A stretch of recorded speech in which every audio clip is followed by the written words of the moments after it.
Hey guys, you ready to see some baling action? This stuff looks pretty good. Feels pretty close. I think it's there. We're gonna bale a little bit and test it. Yeah, let's go give it a shot here. Well, here we are, not trying to complain or nothing, but just tell you how it is. Had an ingrown toenail for the last, well, it's been going on since like Thanksgiving, and I've been trying to cut it back and fix it. It just keeps coming back worse. But got that fixed this morning. It's the only time they get me in. I wish I didn't do that. It was bothering me, and it has been for months. Nothing as bad as it is today. I'm limping all over, and it takes me like 2 minutes to even get in the tractor. I don't even know if I can. I might try here. I might be able to use a clutch, but I might just use my right foot to run the clutch, which is going to be a lot easier. And I'll probably just have my dad take this tractor home, or my wife, because I don't want to try and go down the road and clutch, because you still need to use the brakes. But in the field, just using the clutch is enough with the right foot. Oh, it hurts. It hurts like a son of a gun. But we're going to try and do some baling here and limp around. Maybe by the time I get it dialed in, my dad might be here and he can help me a little bit. At least maybe start hauling some wagons or whatnot. But I want to see if the moisture's even there and see if it's fit to bale. I think we're close. So, I'm just ready to be done for the day and let it rain. Really, just this drought's a bummer, and now my foot's killing me. It hurts to walk, but I don't know if I can really have anyone else come out and do some of this for me. Maybe I could, but I like to be involved, so we'll use my right foot to run the clutch here. Slowly let off, see how good I am with the clutch on me.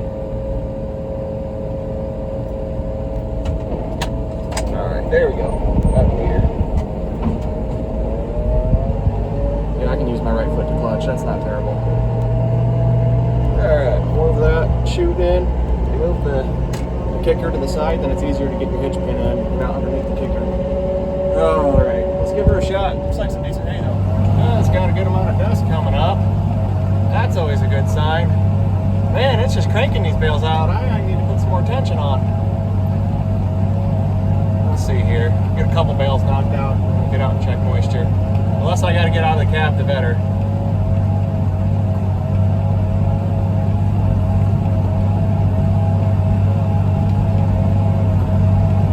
We'll get one more bale here. And I'm going to have to use my right foot to clutch. Alright, there we go. Alright. Now we just throttle down. Shut her down. Perfect. Now we got our handy dandy meter here. It's time to limp out of the cab and go check it. All right, this stuff looks really nice. Let's see if I believe that. There's still a little stem moisture in the bottom of the row. The fact it's saying 7 tells me we should be all right. 6 to 7. Let's check up here. 6.2. 6.665. Now he's got to see if the bales are heavy enough, and then start baling, I suppose. Make sure it doesn't feel like there's actually a ton of moisture in it. We'll do that too.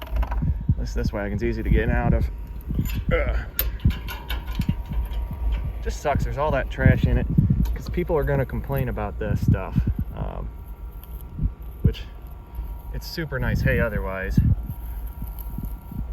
There's so much trash from this field. I just wish it got worked up instead of no-tilled into, I can't control it. I didn't plant this, but some of this just looks a little on the tough side, but it feels pretty good. Look how beautiful that is. I mean, that is probably because it's just a little on the tough side, but I don't know. It's just a little stem moisture. It's one of those, I wouldn't bale it if it was reading 18%. Well, I'm starting to get the hang of right-handed clutching. Yeah, we're gonna run it here. It's probing the highest I saw on the probe, the highest. And I had to look long and hard to get it, was a 13%. Most of it running 6 to 10. But there is that little bit of inkling in the back of my mind, that bottom of the windrow is just a touch, not cured out. No doubt in my mind, we are not burning the barn down with this hay. That ain't gonna happen. We might get a little dust in it. It's going to be on top of the stack, and it's going to sit there for a while, if not get sold, but it's not going to have anything on top of it for some time, if at all. So I'm not too worried about this stuff being able to breathe. It'll only be stacked maybe 2 or 3 layers, maybe 4 at most. And we stack everything on edge. It's a big stack. It takes about maybe 2 loads to do a layer. And it'll be on top of other hay. Obviously, it won't be right on the ground, but there won't be anything going on top of it. So you'll have a chance to breathe out some. And those little stems, they'll cure out a little bit. There's so much other dry material, I think it'll sweat into that. And hopefully we'll have some, we will have some nice hay. This stuff's looking really good. I mean, the amount of dust we have coming off the baler is always a good sign too. I mean, it's not the only thing you want to listen to, but I mean, you put enough variables together that tell you you're all right. Sometimes you got to run. It's about 3 o'clock right now. We got plenty of time to get everything baled. Could have pushed it later and bailed, but then if things come in late or take longer to unload, or we don't have as much help as we think, you know. Ah, jeez. That shield came down. I got to get out and fix that. Dang it.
Nice load, number 2 for the day.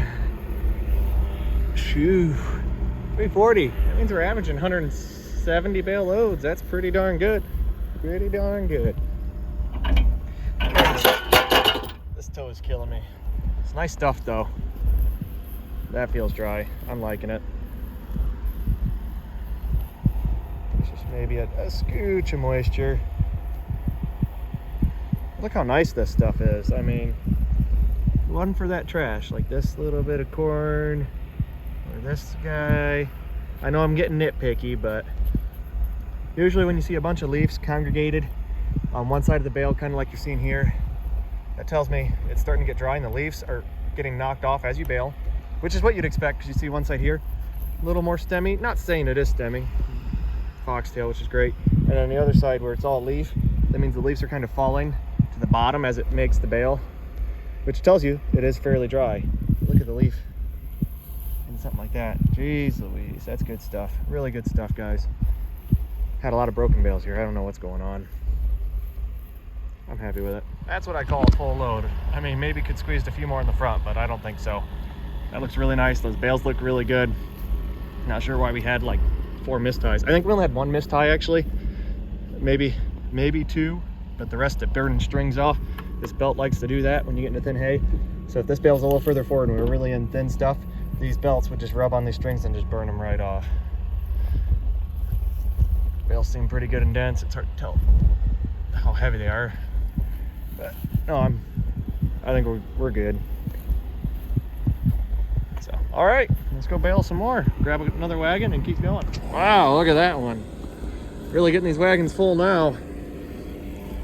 That's load number 3, and we're at 509. Is that really load 3? I think it is.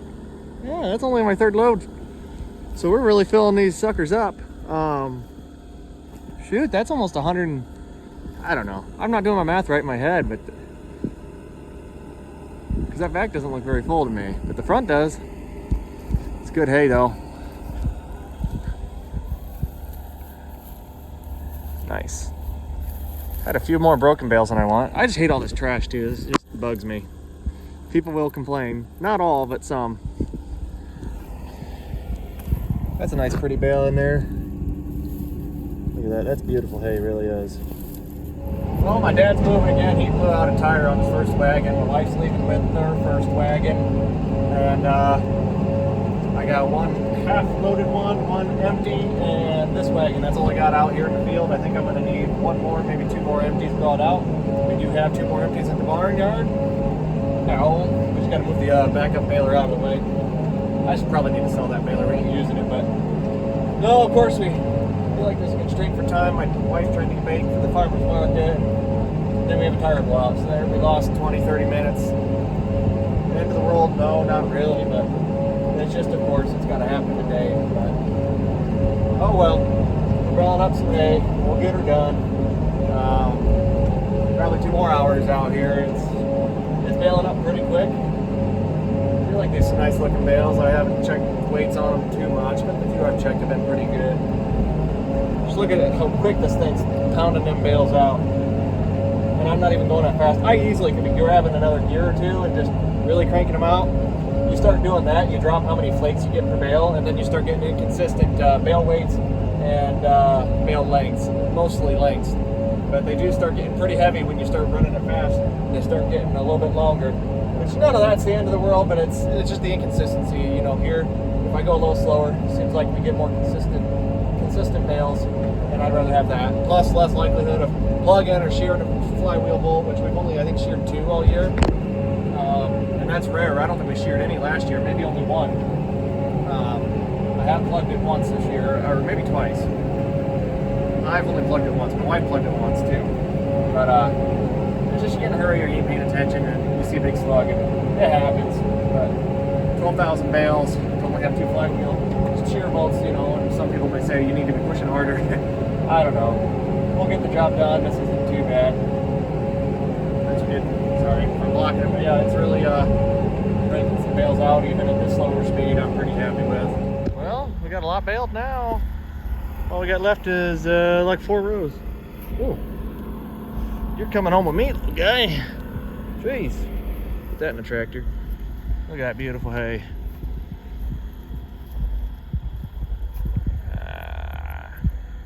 Otherwise, it's nice. Let's see how many bales we got. First, let's pull the pin. Then we just slide that there so we don't lose it. Boom. Ready to go to hook onto a truck. 664. We are getting 160 bale on a load. I didn't think we were, but unless that meter's double counting certain bales, but shoot, I don't know. Maybe they are 160. I know that front wagon's half full and it's a small wagon to start with, but the one behind it's a long one, but it's skinny. Like it's a 8 foot wide. These are, I think, are 9 foot wide, and then they got the flares on top. I think that one's longer than these, or it's the same length. Anyhow, that's probably a 140 bale wagon on the back of that one over there. See what we're talking about. I might only get like like another 30 or 40 bale on the front one. I don't know what's going on now because I got it set to throw it as far as it will, and right there, that's the best it's doing. It's barely getting them to the back. It's not going to be able to fill this wagon at all. But then I got 2 more empties. But this is, I want to look into it because I'm going to be having to stop here soon while I wait on a wagon because this one won't fill very full. It's disappointing. I don't know. And I don't think I'll be able to fill the one wagon because it's got a really tall front and it doesn't look like it's even throwing them tall enough to get over that. And I don't know what to make sense of this. I don't know if it's just low in hydraulic oil or what. Retension the belt for the pickup because that was starting to slip. And then I noticed the belt was starting to creep off of the pulley for the kicker. I don't know what's going on. I can't make sense of any of this. Let's just hope that fixes our issues. I'm just ready to be done for the day. First couple bales threw out really nice, and this dang thing fell. I don't know what's going on here. Never had this issue before. Let's clean this off. It's dusty. Not sure what's going on. That's the second time today. There's some crud in there. I just need to oil this and clean it off. There we go.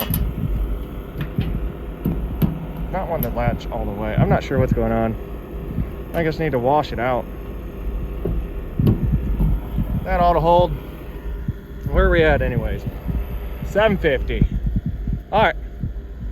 Well, pitter patter, let's get at her.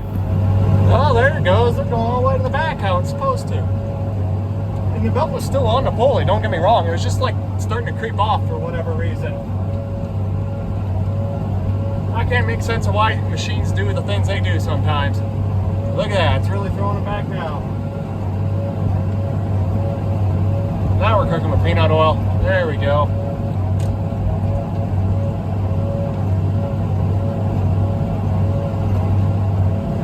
Just plugging away, 2 rows to go after this one and the next partial. There's a partial right there, and then this is a partial. We have those 2 rows. I don't know if we'll get the partials all on this load, but I got 2 empty wagons left, so the field will fit.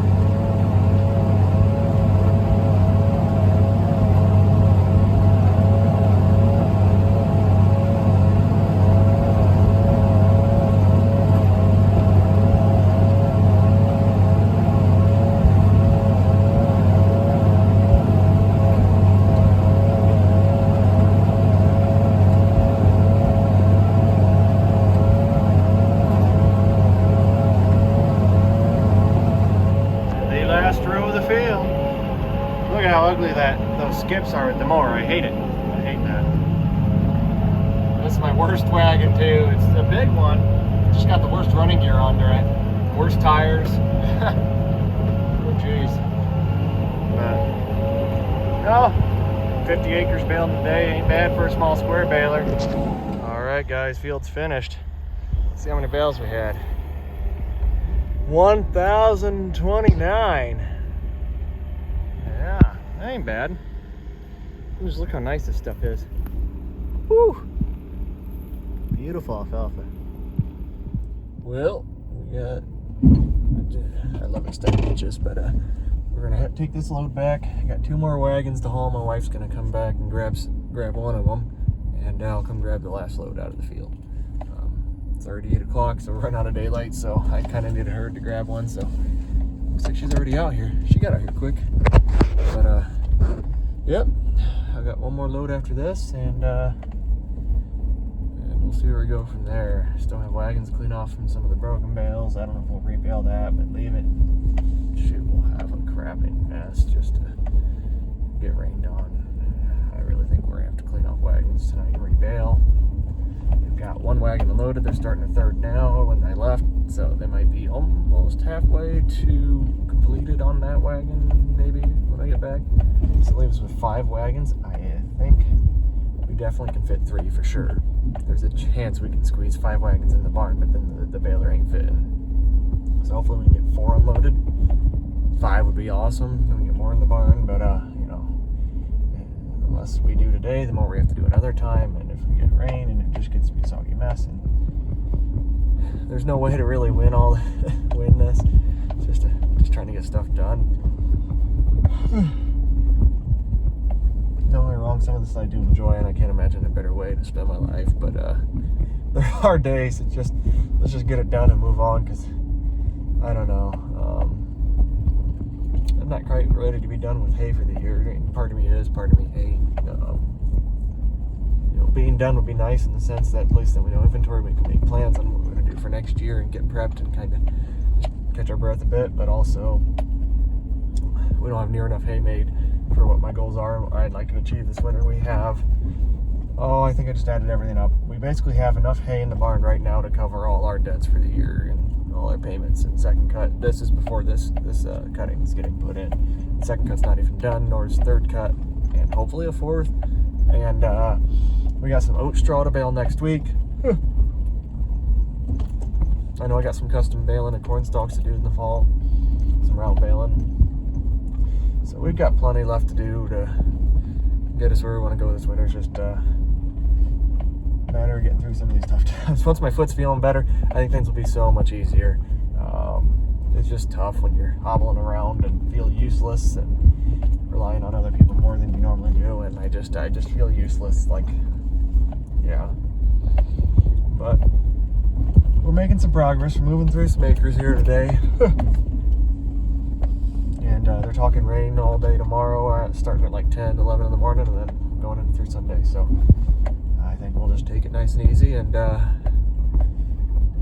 take a chance to heal up. And the forecast kind of looks kind of crappy, honestly, moving forward as far as haymaking goes. I mean, I got 29 acres of second cut left to do. I'd like to do. It's already August, which is, well, tomorrow will be August, so that's like way later than I want. Don't get me wrong, I'm not complaining about the rain. I'll absolutely be all right with that stuff getting kind of rank and overgrown if it means we get a nice third cut on these bigger acres, because it's 9 acres of alfalfa, 20 acres of clover. Neither one of those are detrimental to our bottom line. If we lose another cutting on this, or the farm we just came from, that's way worse of a loss than lower quality second cut off of 29 acres to have 90 acres not make a nice third, or possibly even 4. I mean, we're so far behind on our cut schedule. I'm not planning on doing a 4th here unless some crazy stuff happens, but yeah, we'll see. Well, if you guys watch my videos, you know we make a fair amount of hay, and in our area we are a pretty decent sized producer, don't get me wrong.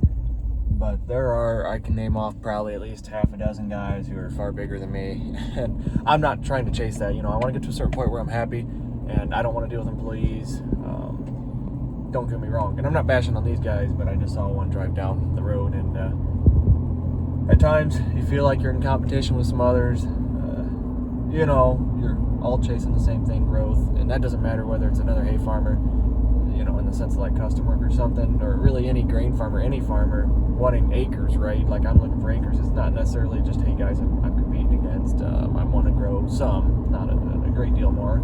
I want to grow a little bit and then refine our equipment and then just kind of cut out a lot of work and make things easier, I guess. But seeing him drive by, it just kind of makes you feel like you're kind of in it together a little bit. Because I mean, we got rain coming tomorrow. No way about it. The weatherman's been adamant this is coming.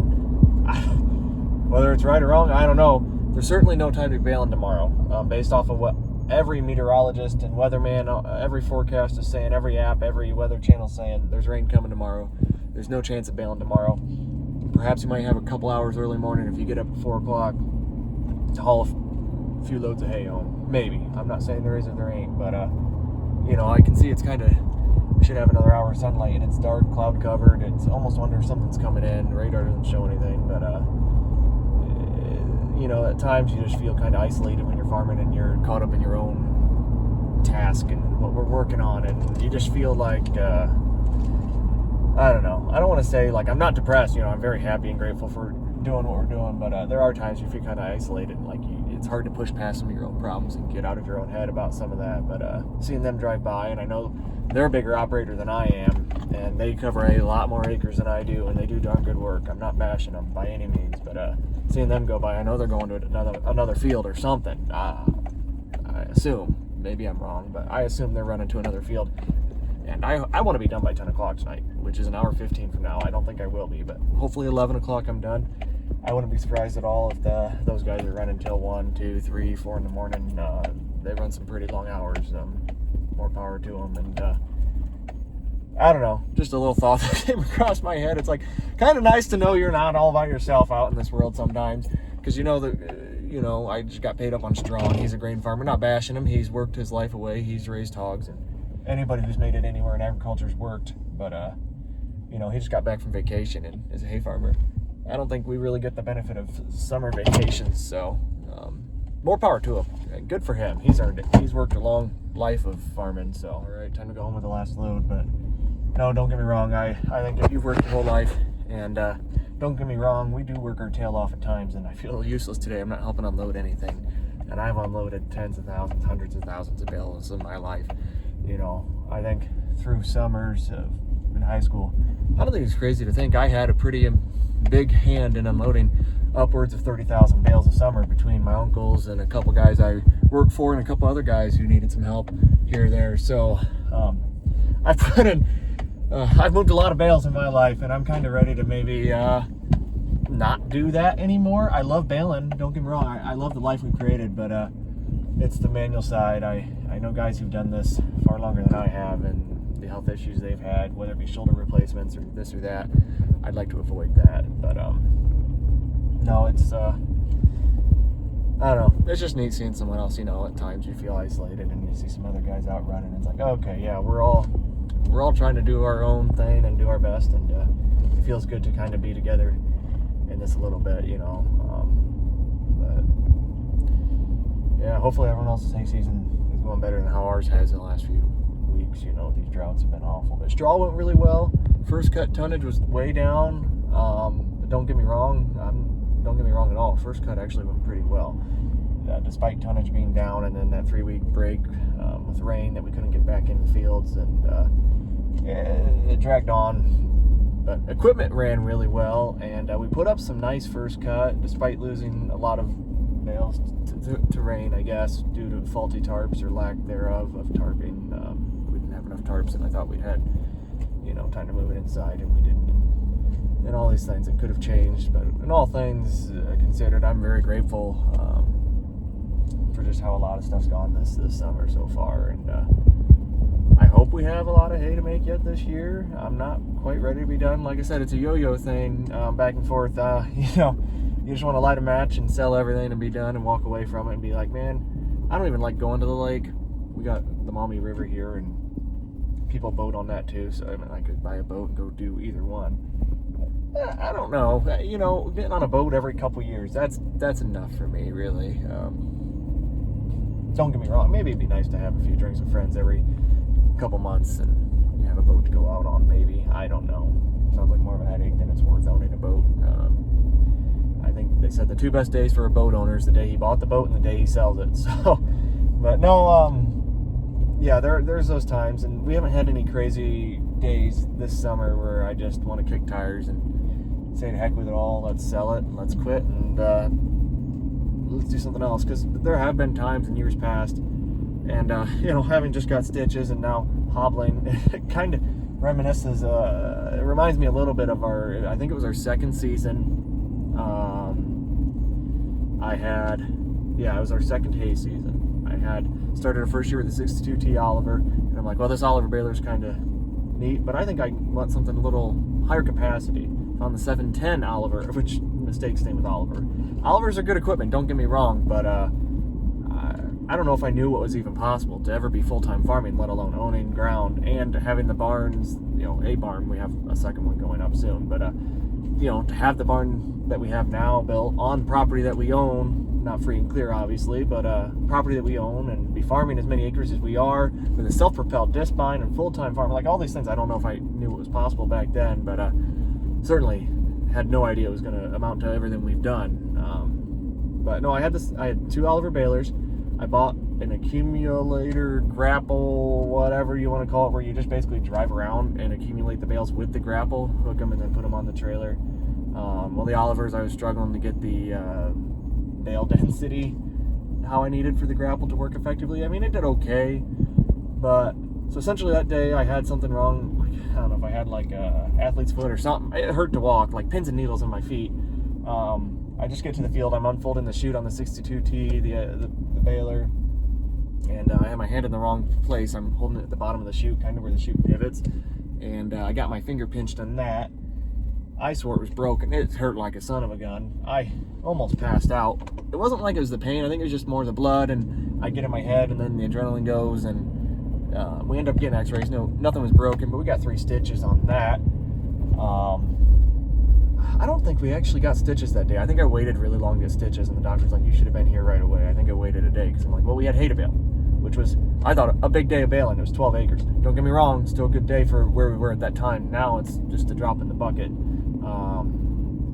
But so I think I just wrapped that up a lot with a bunch of crap, and it hurt to walk, so I was in and out. And also with a 710 baler grenaded that day. Trying to remember what happened. I think a pin came out on the packing fork, and then that got hit by the plunger because it just settled in front of the plunger, and then that got all bent to heck, and I think I kind of somewhat maybe sort of bent it back to kind of get it going, but that got all tore up, and it was like our first time getting that baler out. This might have been first cut. This would have been like maybe 800 bales we were trying to do that day, which, it was a good amount for those balers. We were capable of that time. We were still, pretty new to making hay, and so the baler's down. I kind of sort of somewhat got it fixed. I need stitches. Didn't know it at the time. I'd never gotten stitches before. Didn't know it was that bad. Or, you know, now that I've had stitches 3 times, I know now what I didn't know then. But honestly, that was only 3 stitches. I got 5 this time and 7 later that summer on the same finger. I got the 5 on this time, and the 7 later that summer and the 5 this summer, neither one I remember being near as bad as the 3 we got right here on this finger, just because it was where it was at. I don't know if anything picks up, but it's still scarred pretty good, and that hurt. It really hurt. And to run the skid steer, every time you move the joysticks forward, it kind of like blood goes to the edge of your finger, and it just it really hurt like a son of a gun. And I had to get out every now and then from the skid steer, and it hurt to walk and just climb in and out of the skid steer. And some of the bales weren't holding together very well, and we were missing ties on one of the balers and poorly formed bales on the other baler, and it was still missing ties on top of poorly formed bales, and what a mess. We were rebaled bales, and then it's like the stacks, the grappled stacks on the wagons weren't really sturdy.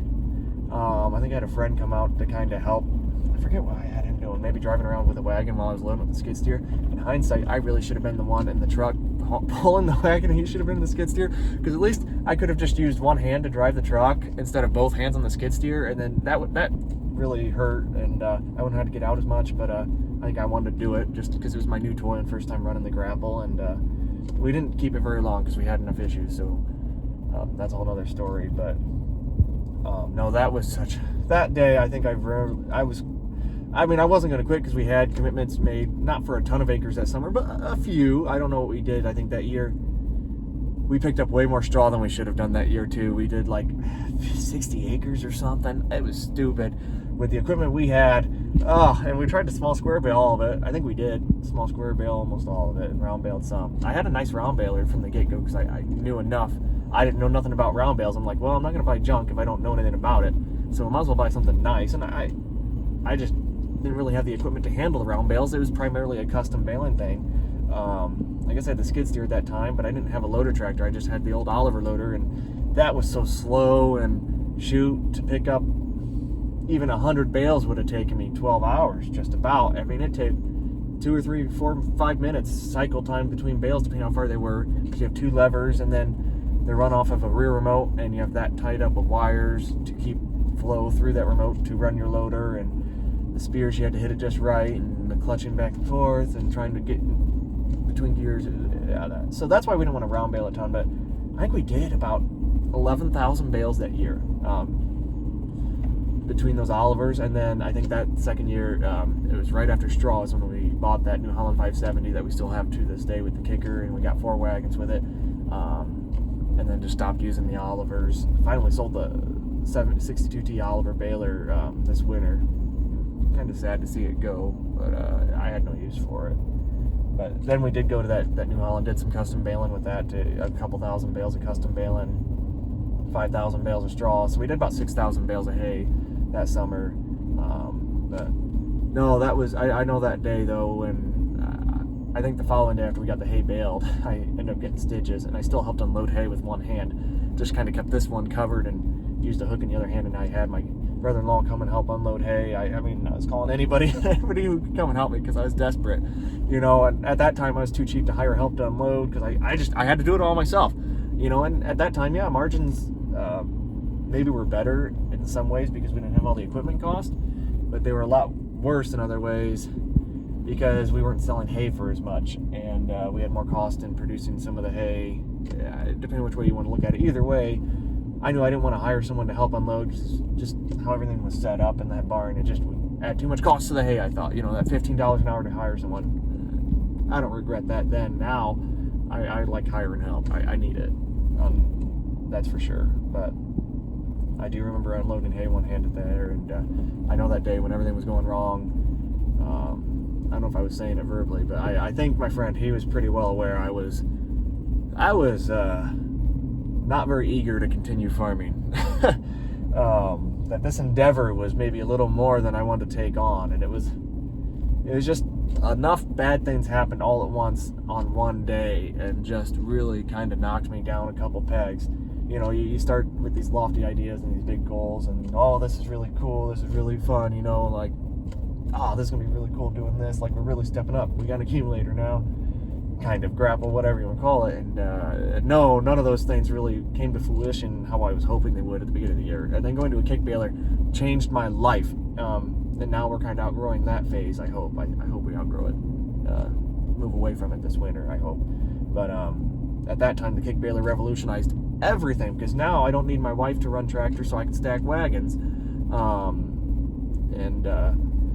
She can haul wagons while I'm baling. I thought it was this revolutionary thing that changed everything. My whole operations flipped upside down, and it did, because, you know, before it was like we would spend a day and a half to 2 days baling an 18-acre field. Realistically, it was 2 days. Sometimes we'd start late one day, bale most of the next day, and then finish baling the third day, you know, really like spread out over 3 days. And then we'd have the whole third day of hauling wagons. We'd borrow kick racks to hand stack on behind the baler, and then we had my flat racks. I think we had 6 flat wagons at that time. And you know, you fill all those up, and then you fill a few kick racks you're borrowing. And granted, probably only did about 1,200 bale, but like 600 bales was a good day of baling then. And it's like, now if I'm not doing 1,000 bale a day, you know, assuming there's the hay in front of me to do it, you know, sometimes we run out of acres before we run out of wagons. But I can do 1,000 to 1,100 bale a day with my wagons, and we did 1,000 a day. And it was we started late, 3 o'clock, finished baling by 7. You know, 4 hours to do 1,000 bale. We're doing over 300 bale an hour. It's awesome. That's with switching wagons and everything else. But at that time, it's just I do very vaguely like remember just kind of my thoughts during some of that. I'm like, why don't I just go buy a house in town? You know, like, how easy would it be to not have a big yard to mow and not have to deal with any of this equipment, all these problems and all these commitments, and just get an easy job where I'm done at 5 o'clock. I can, you know, wasn't big on the lake then either, and still not now, but it's like, well, man, just go buy a boat and go to the lake on the weekends and just relax. And it's like, those days were just, they'd really beat you down and make you question everything you knew about yourself. And even then, probably no more than 2 days after that all happened, probably was a slow time. We were caught up on hay, and I'm just like sitting around the house and no idea what to do with my free time, because I really don't, you know, like, well, I can watch more than 3 or 4 episodes of MASH in a night, and I just feel lazy. Like 2 or 3 episodes of MASH, I'll do some crosswords, you know, on my phone through an app, maybe drink a coffee if it's middle of the day and we had time to kill, you know, I'll watch MASH, drink coffee, and do crosswords for a couple hours. But I can't imagine having 8 to 10 hours of free time on a weekend with nothing to do, whether it be like equipment to work on, hay to bale or mow or rake, or livestock things to do. Like, I really don't know what I would do if I had 10 hours in a day to just kill at home without any chores or tasks to do. And I don't know. I really don't, but sure glad we're found something we're passionate about here farming, and hope we can kind of keep leveling things up and making life easier here. And man, I really rambled. That's 14 minutes on this clip, but that'll probably be it here for this video, because we're just gonna go home, and this is my last load for the day, last load in the field, and we're gonna see what we get unloaded and park the rest in the barn and call it a day. Maybe rebale some of those broken bales, but all in all, pretty much it for the video. So hope you enjoyed it. If there's something else you want to see, just let me know. Thanks for watching. Just when you thought it was over, we're gonna go do some baling. Just baling up chaff, cleaning up. You can see a little bit of a row right there on the outside of the barn. We got wagons back in, 4 left to unload whenever we get back to it. I think there's enough room in there for both balers. We'll see. There's the start of a row. I'm gonna bale it my way out. Drive in and then bale out, so I can keep most of the bales thrown out there instead of in my stone, keeping a mess.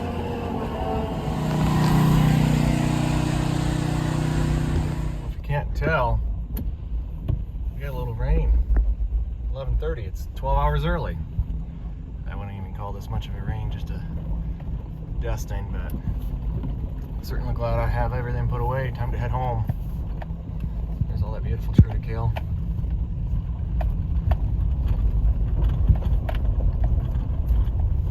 Goats are eating good tonight. They got, I don't know how many scoops of chaff. You can see them all up there eating it. I dumped in probably 4 or 5 buckets right there, 4 or 5 buckets right there.